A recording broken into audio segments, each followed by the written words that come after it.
Yeah, all the wins are good wins, but we knew that going into this game, Missouri is very difficult to guard. You could see their ability to shoot the three, which opens up a lot of driving lanes and cutting lanes. You could see that throughout the game. They play very hard, and they're really savvy defensively. So I'm really excited about our win. I thought we did a lot of good things today to get this win. Start out with Cora and then Maria. I asked Robin about your guys' offense, just the last couple games, how well it's been just moving together, and she said I was really selfless basketball, passing up good shots for great ones. Just to you, the last couple games, what has really stuck out about the selflessness of this team? Yeah, I think we have understood the assignment very well. I think we have understood where we want to attack. We've been very unselfish, looking for other people. But I think we've played intelligent basketball. I think we've taken really good shots. I think we've had, for the most part, really good pace. And, I think starts with our guards with the ball in their hands. Jasmine Powell's done a really nice job of really establishing that pace, but really, really proud of our team. Maria, Jack, Casey, and then John. Coach, the way that Missouri hits from the arc, they are really never out of the game, and they closed to 3, of course, in the third quarter. What was discussed in that timeout? Because they didn't score again in that third quarter. Yeah, we talked about needing to tighten up our defense. We had a couple of breakdowns during that stretch where there was just either a miscommunication or no communication. And against Missouri, your defense better be talking. We had another couple where I thought we were just standing. We weren't looking to make plays, lack of extra effort.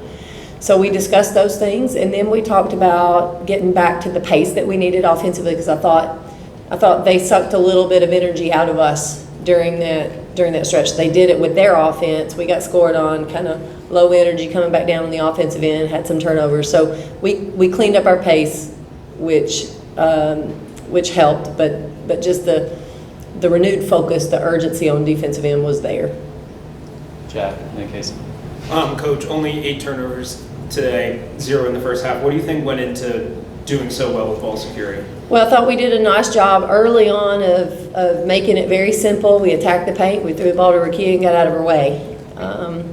And I thought we handled it well. I thought we read the defense well. Tried to make a few in the second half there. Those turnovers led to easy buckets on the other end.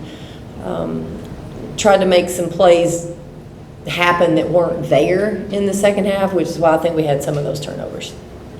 Coach Ria hitting that 2,000-point milestone. Just as a coach, what are some emotions that are associated with that?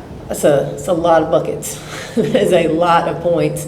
And it's got to be consistent, So, and I think that really speaks to who she is as a basketball player. She's just been an unbelievably consistent scorer, and she's able to do it in so many ways. So it's a big milestone. We're really proud of her.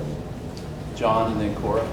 You've often said Ria gives her teammates confidence. Do you feel like what Jewel's been able to do since entering SEC play has had a similar impact? Yeah, I think they're just playing well together now, the team, and obviously knowing Rikia's out there has always helped our team. But Jewel's confidence is also infectious. I think people understand we've got a lot of options, and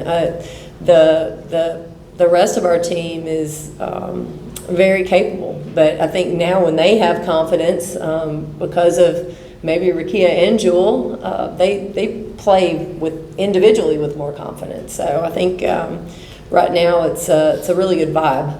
And then second, after non-conference, you've now got 7 SEC wins. Obviously, a ton of basketball left to go, but just what do you have to say about the resiliency of this group to have this start to conference play? Yeah, absolutely. It's so hard. I mean, the league is so tough this year. We talk about it so often, and there are no bad teams in our league. I know I've said this multiple times, you can pick up the stat sheets, you can pick up box scores, you can look at the win-losses throughout the league and realize anything can happen on any given night. So for us to be playing pretty consistent basketball, I'm really proud of, and finding ways to get wins, whether they're at home or on the road. You've just got to figure it out, and I'm proud of this basketball team. Cora and then Matt. Jewel said part of the kind of offensive success in the court is translate from practice, where they're playing deep into the shot clock. They get a shot, it goes in, like they see it's working. Sometimes they just need to see that this is going to work to kind of get it to click and get going in games. Yeah, I think they need to feel good about what they're doing, and just in particular, our last two games, just our Georgia win and this win against Missouri. Offensively, I think they felt really good going into the game. Like I said, they understood where we were going to be looking to get the ball, and they were able to go out and execute that. So I think it is important in practice for you to feel good about what you're doing. I think it carries over. Coach, different to what we've seen for a good portion of the season, it seemed like on defensive rebounds, the pace was pushed for a lot of this game, especially when Powell got it. Even when you didn't get looks on pushing the pace, you reset. Was that an emphasis going into the game to just push the ball and see what you can get early into the shot clock? Yeah, we try to emphasize our pace every game. We think we're a better basketball team if we can move the ball up and down the court. And man, we've played some games where there's been a lot of possessions because of it. But I think our team is, I think we're better, a little bit more aggressive. And it starts with the pace. And obviously, Jasmine Powell, who can get defensive boards and start the break herself, or even pushing on a made basket. I think we've done a better job of that recently. But if she brings the ball down the court and we don't have other folks there in position, it doesn't matter. I think we've had some rim runners, we've had some wings getting out and running, and I think it sometimes can put the defense on their heels. Go next to Emily, followed by Maria, Caleb, and Cora. So you guys went on that 11-0 run after Missouri went on that 12-0 run in the third quarter. What does that say about the resiliency of this team to be able to do that? And would you expect them to do that earlier in the season compared to now? I think right now it was that run came from going back to doing what we needed to do, right? So that it wasn't the timeout wasn't a timeout that I had to yell an awful lot. Yelled a little bit, but it wasn't a most animated timeout ever. It was a lot of, hey, let's reset. Let's remember what we have done well, and let's go back to doing that. And you clean this up, and you have the urgency defensively. And they did it. They did it. They know. I think they understand. They understand better now what it needs to look like and what that feels like and how to execute that, whatever that is, whether it's boards, defense, offense. They understand it.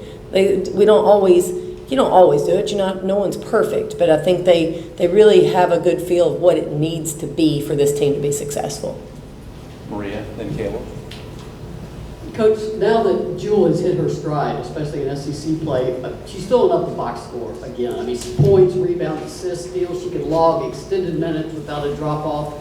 The player I think most of is Jordan Horston, and I go back to her entering the transfer portal, and Tennessee was not on Jewel's radar, and her father very quickly told her, do you know who Tennessee just lost? They're looking for that Jordan Horston role. Give an assist to her father for getting in her ear right away and getting down here with her. Yeah, but I'll be honest with you, it didn't take me to February to give him a high five. We knew from the moment that the first phone call I had with her, I got off the phone and knew that I wanted her on our team. I fell in love with her immediately. She is a great person. Obviously, you can look at all the highlights, all the clips, and see the basketball and know she checks a lot of boxes, but just everything about her has been awesome. We love her. So glad she's a Lady Vol. Yeah, good job, Dad. Caleb, Cora, and then Casey. Jewel said the offense is firing the way it is right now because they're making the simple play. How has it been coaching them that forcing something probably isn't the easiest way to get buckets when you just take the simple play?